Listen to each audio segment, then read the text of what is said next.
phi ki penjau umat yang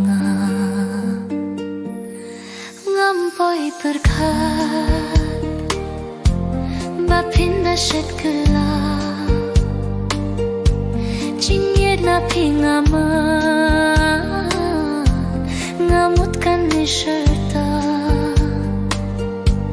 peu se long le noe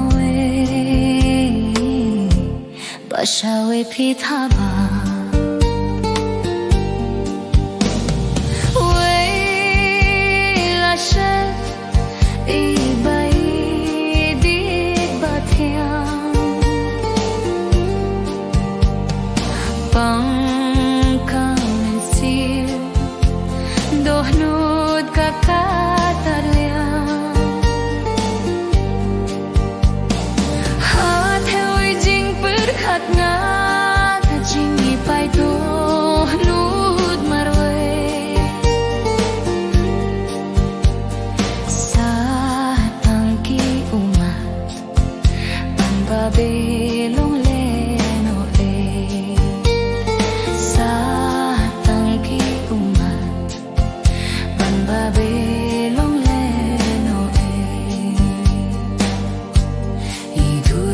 lui lui trong khi ipin mong yanga pisurtin ba jem trong khi kipin jao umat yanga satang ha jing phos niu hanga pisuan po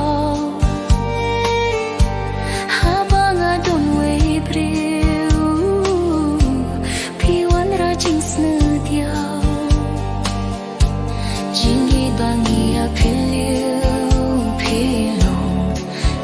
Jing kan mau Jing hi bangi a pilong Tang ki jing kan mau Wei la shet I bait I patang Pang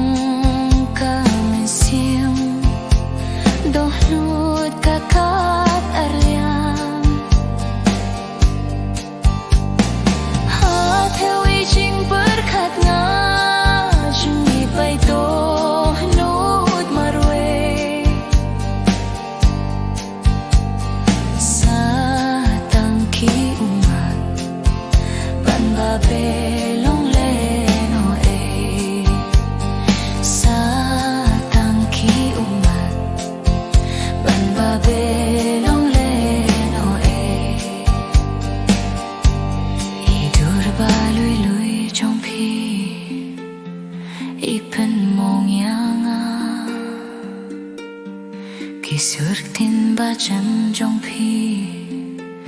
kipen jao umat yanga